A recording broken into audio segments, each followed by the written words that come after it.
So we are still here having a discussion with Mr. Julius Caesar, the CEO of Lakeside Farms. And by the way, you can get Lakeside Farms on the YouTube.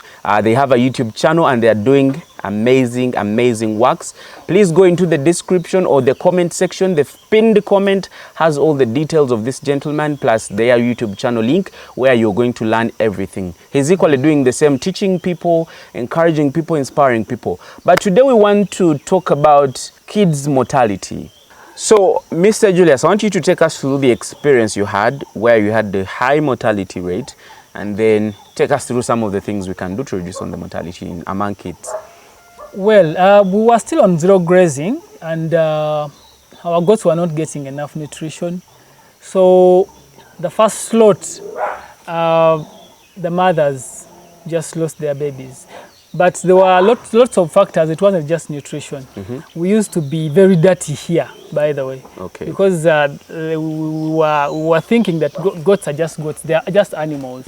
So we would leave the place dirty, not cleaned. Even though we have a raised house, we would just leave the dung down there. So that was also part of it. So whenever the mothers would get to like the 5th month of their pregnancy, they would lose it. They would just miscarry. And then those who succeeded to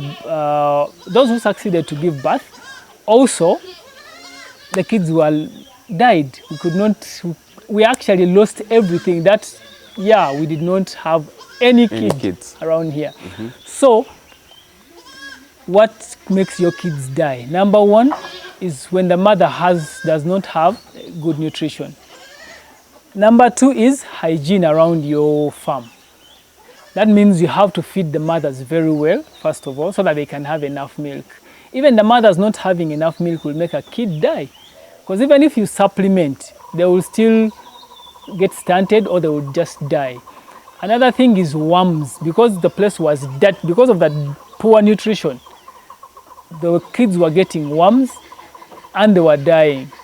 So what did we do? We sought out farmers who knew the things. Different people visited YouTube, we visited different farmers, and they were giving us different ideas on what could be the problem. So we came back here, cleaned this place first of all. When we cleaned this place, things changed.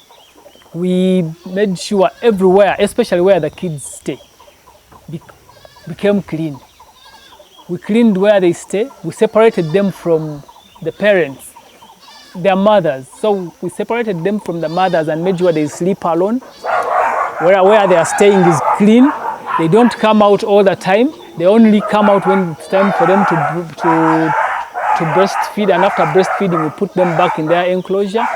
And another thing is, as soon as your babies are born like this, make sure they are clean and they are put in a dry place, because these umbilicals are also a passage.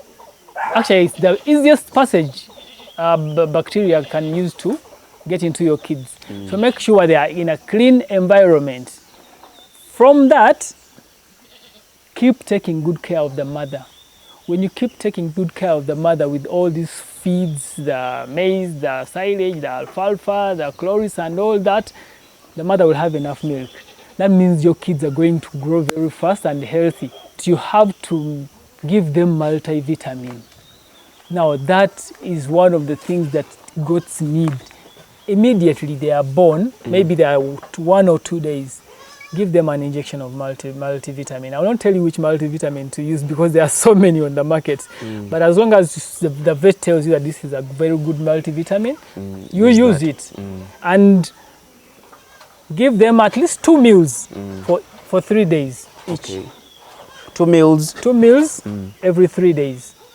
Builds their immunity and builds their energy. They will be playing, and even when it comes to feeding, they will feed with energy. You see them running around and feeding a lot. And deworming. Okay. So for us here, what we do, we deworm when they get to at least 1 week. Still, I will not tell you which dewormer to use because there are lots. But here, we use liver first diamond. And that liver first diamond, we still give them 2 meals each. Okay. Yeah, but that we do it every 2 weeks for the babies. The adults You can go for 3 months, but the babies, 2 weeks, and keep on going. But the issue of hygiene and separating them from the mothers is very important. Some people lose their kids because they leave them to stay with where the adults stay. These goats sometimes, especially if they are back on heat and the male is with them, they cause a stampede inside there where they stay. They can step on a kid. Of course, you are not there, you won't know. But in the morning, you'll find it limping, or you won't even know. You just see the kid becoming weak and dying. Eventually dies. Yeah, so separate them from the adults now. But it's very, very important to take care of the nutrition of the mother, because this mother, if it does not have milk, it will reject this kid. And without milk, the kid cannot survive. One other important thing is when they are born, first leave them for at least 2 hours with the mother, or even 4 hours or 5, so that they get this colostrum very fast. It builds their immunity.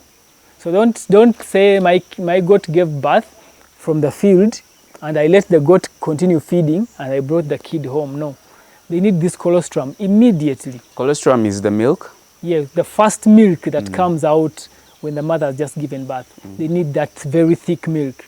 And of course, as days goes on, it also continues to reduce. It becomes pure milk, but they need this milk. And for you to give them good energy to be able to consume that colostrum, that's why you give them the multivitamin, for it to be strong. It's some mystery. Many people complain that my kids were born weak, my kids were born not able to feed. It's because of the nutrition of the mother. If you don't take good care of the nutrition of the mother, definitely it won't have enough milk to sustain the kid. Okay. Yeah. You also talked about supplementing. What exactly did you mean? Does this mean that I can buy cow milk and I supplement? Yes, when you're going to supplement your kids, you buy cow milk and give them. But even when you're buying cow milk, you need to boil it. Or cook it, literally, like they were for human beings. Yes, because you don't know who has milked this milk, what kind of containers they've kept it in. And remember, these goats are babies. They are basically like humans. Babies' immunity is very low.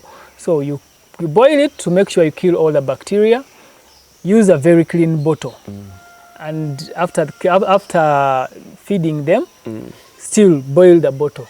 Okay, to keep it as clean as possible. Yes. Do I have to add some Kalito water in the milk?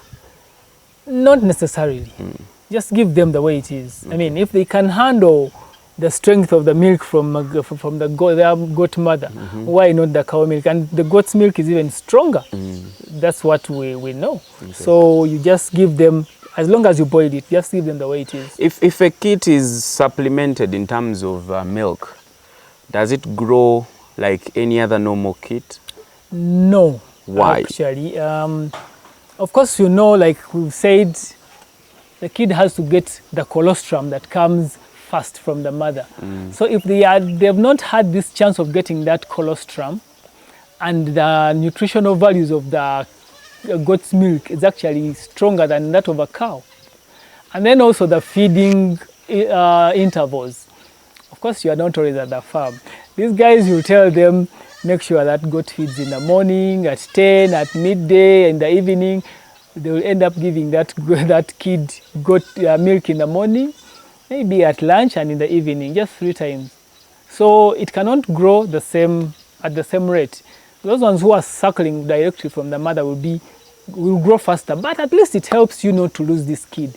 You supplement it or you feed it with cow's milk, it will stay. And the first stage, when they are just growing, they will get stunted a bit, grow some stomachs for some time.